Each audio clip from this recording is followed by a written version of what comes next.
and welcome along to a brand new video today where, well, it's quite an exciting video because it's a continuation of a project that I've been doing for the last few weeks, but it's also the beginning of the 15 days of Doctor Who that I'm launching from today. So every day for the next 15 days, just over 2 weeks until the 5th of January, there will be a video on my channel for you guys to enjoy.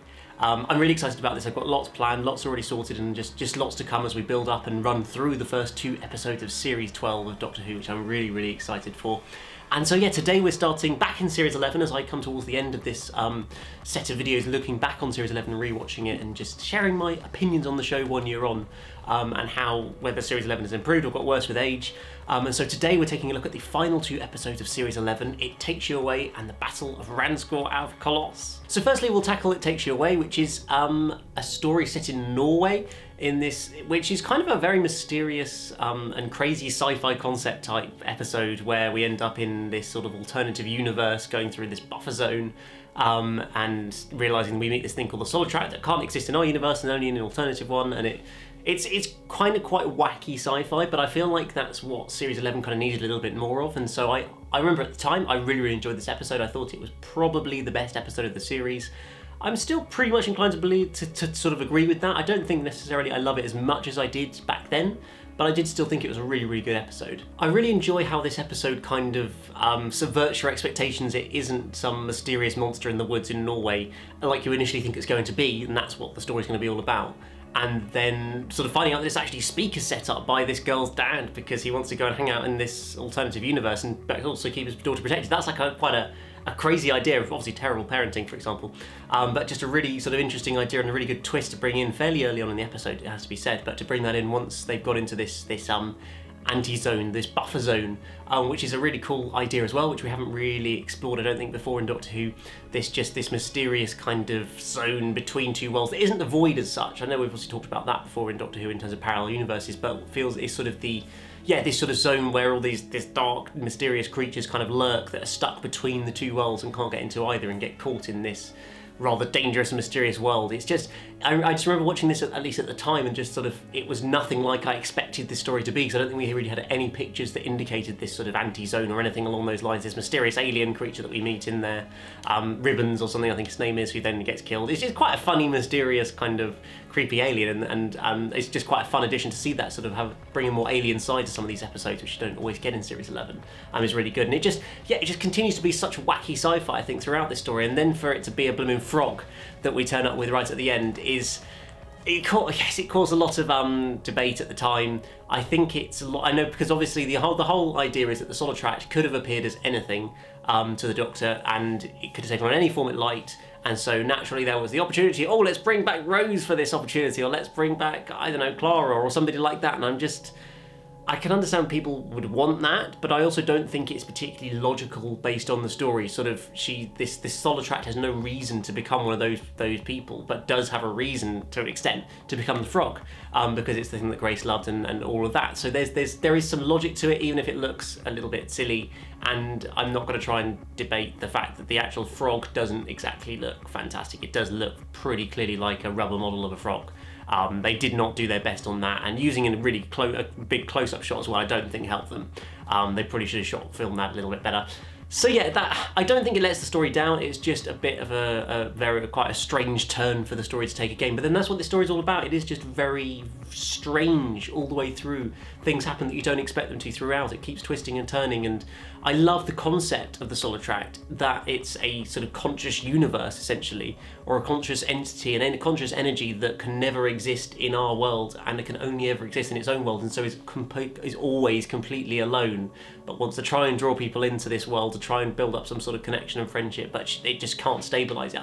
That's a great idea. It's a cracking idea. It's a proper good Doctor Who sci-fi idea, and I do think it's generally really well sort of done and explored in this story. It gives the opportunity to bring back Grace as well and develop Graham's character as well there, and him having to accept that this isn't the real Grace and everything, really sort of just challenging him, I think works really well. It's obviously, as I say, a good opportunity to bring her back, but I think it works very effectively within the context of this story.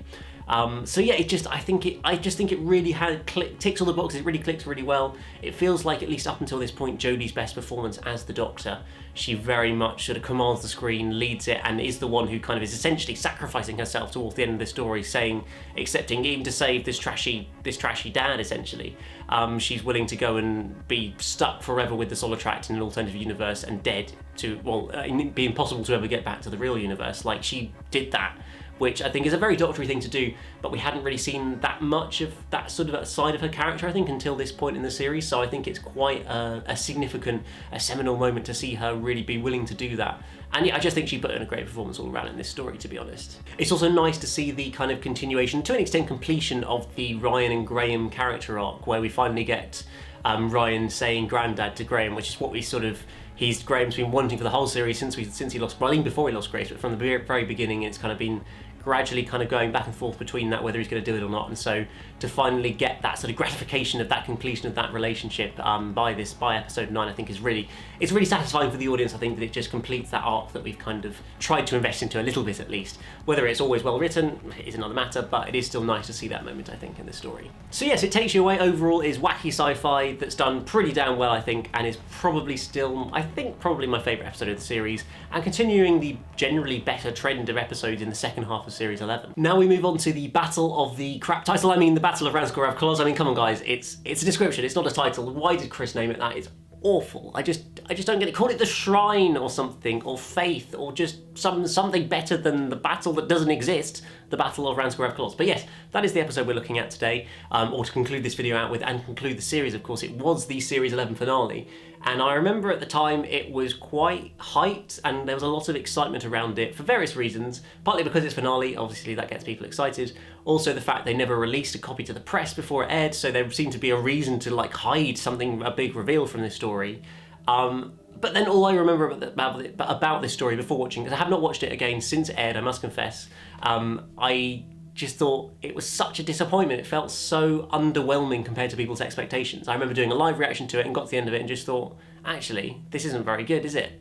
And it was such a real shame, a real letdown after what had been an up and down series, but a real hope that this would be an exciting, shocking, interesting finale. And then it just felt like not very much happened, and then the series was over. So that was my expectations coming into this episode and watching it again. In reality, I actually thought it was a bit better than last year when I watched it. I did actually enjoy it more. I did buy into it more. I think probably my problem last year was I had built my expectations up quite a lot as to what... I remember being genuinely really excited all of that Sunday before it aired for what's going to happen in this finale, and then it was rubbish. So I think coming into it again without any real expectations, because my set default opinion was it's terrible, in reality meant it was actually an alright story. So obviously with the Battle of Ranskoor Kolos, we end up on this planet called Ranskoor Kolos, where there's been some big battle, which seemingly has pretty much finished now, and features the Ux, who are this weird sort of faith-based race of only 2 people who can kind of control anything in the whole universe just by thinking about it, because they're some weird faith thing going on. I don't quite understand it, but that's the basics of it. And Tim Shaw ends up becoming their leader, or their fake god, for some reason, because he turns up there at the right moment that they just assume that he is the god, I guess, and convinces them. They build a shrine, which is actually a weapon to try and capture planets, or destroy planets and capture them and put them in a little gem, and then sit there in his little shrine room to sort of look at and be happy about. And that's Tim Shaw. Well, his revenge, supposedly, because of the Doctor sort of sending him back in time and damaging him and nearly killing him and all that sort of stuff. So that is the basic plot, which in reality isn't actually executed that badly, and it's got some interesting ideas in there. I think the whole sort of faith-based thing is quite interesting to explore, these ultra-powerful race of people who have been misled by this fake god that's turned up. I mean, I feel like they're a bit stupid for being so misled by him. That doesn't seem to be that logical, but, you know, we got to roll with it. And I did think that Tim Shaw was a genuinely good threat in this story. Like, he felt like a genuinely all-powerful god in the way that it was shot, in the way he spoke. I think the dialogue was done quite well for the scene where we see Tim Shaw and the Doctor. That was really quite effective. And it just, I don't know, I just actually bought into him for the first time. I feel like as a character, I actually bought into him as this powerful alien race of warriors, and he felt like a proper warrior, a big villain that the Doctor's actually going to struggle to overcome. I don't know, it just felt like that to me, at least in the moment, which I'd never really felt before about Tim Shaw. So that was a positive. That made things look a little bit up. And yeah, as a story, it feels like it built up quite well early on. There's a lot of mystery and intrigue about what's going on here. Why is there this dude who can't remember anything, this captain? Then we find out it's Tim Shaw. Shock horror. I mean, nobody's surprised. I do not know why they didn't release this to the press. That doesn't make any sense to me still to this day, because Tim Shaw is just the most unsurprising thing that was going to be in the finale. Like, everybody called that he was going to be in the finale. His voice was in the Next Time trailer from the previous episode, so it was so obvious. I don't know why they tried to hide it there. It's just this weird thing of then the characters all look so shocked faces, and it's like nobody's buying into this because we don't really care about Tim Shaw as a character, and he's not really a great villain up until this point, and he hasn't been in it since episode 1. It's not an arc, he's in episode 1, nothing, and then he's in episode 10. Like, that's not build up to a big finale, which is what you need to have. So yeah, there's definitely problems there, but it still works okay, and the general build up in this episode feels quite good. I think it starts to fall apart a little bit when we kind of get towards the climax of the episode, where we see the two Ucks are trying to destroy the Earth, essentially, or capture the Earth, turn them into this little ball that's going to go inside this gem thing. That kind of, I think we lose it. It really loses the perspective of scale to this story. This is where the scale disappears that you need to make you buy into this as an idea, as a concept, that it is trying to destroy the Earth. We saw this massive red laser beam basically engulfing the whole Earth. Surely that must have had some effect to the people on Earth, yet we never saw a single shot. Like, if this was the RTD era, there would have been hundreds of shots of people screaming and looking up to the sky, what's this massive red beam that's going around the Earth? We're all going to die. But you get not a single shot, so you don't get any sort of real scale. It doesn't give you the opportunity to buy into the fact this is the real Earth planet. This is just some planet that we're seeing a long shot of. Wow, who cares? I think that is a fundamental problem. And it's a problem across the board in Series 11, I've noticed. Because I've noticed this every time the episode's ended and I've seen this cast list. The cast list is tiny every single time. And I've realised that that's one of the biggest things about Series 11 is the lack of scale in so many of these episodes. There's so few characters with speaking parts that are in these stories. Like, literally, you get the 4 main characters and then maybe 4, possibly 5 other people who actually have a line of dialogue in the whole episode, in virtually every single episode of Series 11, which just means it can feel so small because they're not covering lots of ground in the story. We're not meeting lots of different characters who we're hearing from, getting different perspectives. There's so little to do. Or maybe that's just because there's 4 main characters, so there's so much sort of dialogue to give to them that you can't spread it to other people. I don't know. But it felt really noticeable to me watching these last couple of episodes that, although often there may be a fair amount of people on screen, people who actually get dialogue and actually are named characters, there's barely any in almost every episode of the series. So I think that's is a problem, and is definitely a change from the previous sort of Moffat and RTD era. That it just lacks that scale, and that takes that all away, and that's where the finale, I think, starts to fall apart. I think the problem as well is that this episode is the finale, because although the stakes do feel higher, I will admit the stakes do feel higher than the previous episodes, it also doesn't feel enough like a finale, I think, to me, just because the stakes aren't high enough, because they haven't been built up through the series with some sort of arc or something building. All it would have needed is some mentions of Tim Shaw or some hints at this plan that he's coming up with in previous episodes, between episode 1 and episode 10, and it would have been fine. It would have worked, and you would have had the mystery and the intrigue of what is his big overall plan, and then you hit it in the finale, and it works better. But they just decided not to do that at all, and so it's very hard to really buy into the fact this is the finale. Then obviously it's pretty quickly resolved, it has to be said. The Doctor sorts things out. As much as it does actually look quite spectacular, I was quite surprised and pleased at how sort of big and exciting the last few minutes did feel when the Ucks were trying to send the planets back to the right places and defeat Tim Shaw and everything. That actually worked quite well. But then it's over, and that's it, and they all wander off, say travel hopefully, goodbye, end of series, that's it.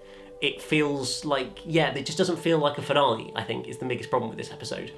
And to an extent, it's not meant to be the finale. Resolution is the finale. Ultimately, the name of the title of the episode is Resolution, because it's the resolution of the series. The resolution that sort of, where everything's tied up in a nice bow and wrapped up. And that's what I think that it sort of badly sold this episode, I think, as the series finale, when it just ultimately isn't really intended to fully be a series finale. It's got elements to it. It does close off the whole Graham, Ryan, Grace sort of situation, I think, finally. I mean, it is, and there is some good stuff in there, because obviously, Graham does get to confront Tim Shaw, realises he's the bigger man and can't actually kill Tim Shaw. I could have predicted that. It's kind of an obvious trope, but it's still a nice moment to be able to have that, and for them to then, for Graham and Ryan to work together to lock up Tim Shaw and leave him there.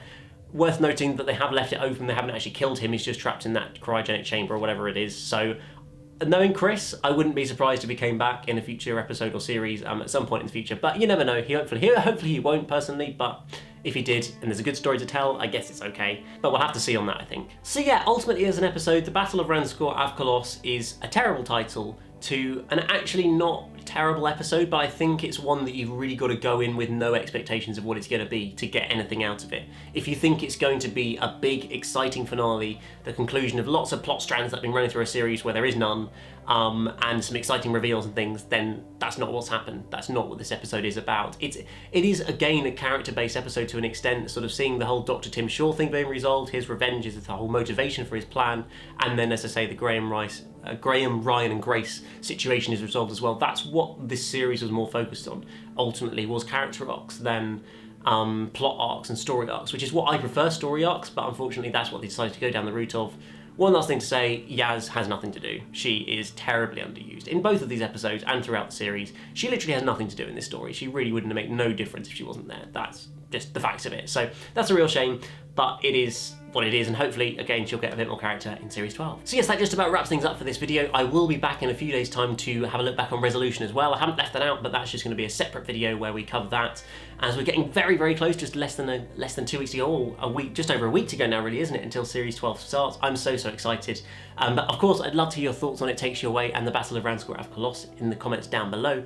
Do you enjoy this episode? Do you think they've got better or worse in the last year if you've watched them again? I'd love to hear what you guys have to say down in the comments below. But apart from that, I hope you enjoyed day 1 of the 15 days of Doctor Who. Make sure you keep that support going for those videos. I'll have a brand new one tomorrow, of course. And as always, if you're new here, don't forget to subscribe and hit that like button, and I'll see you again tomorrow for another one. Goodbye.